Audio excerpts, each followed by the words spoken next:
ଏବେ ଆସିଲା ସରକାରଙ୍କ ନୂଆ ଘୋଷଣା। ରାଜ୍ୟରେ ଗ୍ରୀଷ୍ମ ପ୍ରବାହ ବଦଳିଲା ସ୍କୁଲ ସମୟ। ଜାଣି ରଖନ୍ତୁ ନୂଆ ସମୟ। ସାରା ରାଜ୍ୟରେ ହିଟ୍ ୱେଭ୍।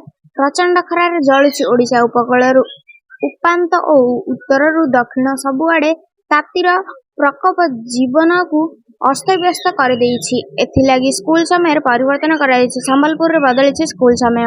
ଜିଲ୍ଲାର ସମସ୍ତ ସରକାରୀ ଓ ବେସରକାରୀ ସ୍କୁଲ 6:30ରୁ 10:30 ଯାଏଁ ଖୋଲା ରହିବ।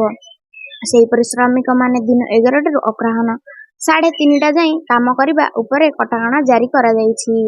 ପ୍ରଚଣ୍ଡ ଖରା ଯୋଗୁଁ ଦୃଷ୍ଟିରେ ରଖି ଏହି ନିର୍ଦ୍ଦେଶ ନେଇଛନ୍ତି ଜିଲ୍ଲାପାଳ। ଜିଲ୍ଲାର ସମସ୍ତ ଡାକ୍ତରଖାନାରେ ଅଂଶୁଘାତ ୱାର୍ଡ ଖୋଲିବା ପାଇଁ ନିର୍ଦ୍ଦେଶ ସହ ନିଜେ ଏହାର ସମୀକ୍ଷା କରିଛନ୍ତି। ସେହିପରି ଜଳଛତ୍ର ଖୋଲିବା ସହ ପାନୀୟ ଜଳ ସମସ୍ୟା ଥିବା ଅଞ୍ଚଳରେ ଟ୍ୟାଙ୍କର ମାଧ୍ୟମରେ ପାଣି ଯୋଗାଣ କରିବାକୁ କୁହାଯାଇଛି। ଅନେକ ଜିଲ୍ଲାର ସମସ୍ତ ବିଡିଓ, ତହସିଲଦାର, ସିଡିଏମ୍ଓ, ଡିଓ ଓ ବିଓକୁ ନିର୍ଦ୍ଦେଶନାମା ଜାରି କରାଯାଇଛି। ସେହିପରି ନୟାଗଡ଼ରେ ମଧ୍ୟ ସ୍କୁଲ ସମୟରେ ପରିବର୍ତ୍ତନ କରାଯାଇଛି। ଜିଲ୍ଲାରେ ଖରାର ପ୍ରକୋପ ବୃଦ୍ଧି ପାଇଥିବାରୁ ଜିଲ୍ଲାପାଳ ସାଧ୍ୟଦେବ ସିଂହ ବୁଧବାର ସକାଳୁ ସ୍କୁଲ ସମୟର ପରିବର୍ତ୍ତନ ଆଣିଛନ୍ତି।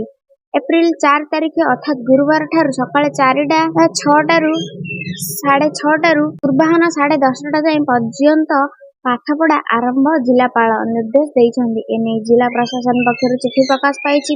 ଆମ ଚ୍ୟାନେଲକୁ ଏବେ ହିଁ ସବସ୍କ୍ରାଇବ କରି ଅଲ୍ ନୋଟିଫିକେସନ୍ ସେଟ୍ କରନ୍ତୁ ଏବଂ ଭିଡ଼ିଓଟିକୁ ସେୟାର କରି ଲାଇକ୍ କରିଦିଅନ୍ତୁ।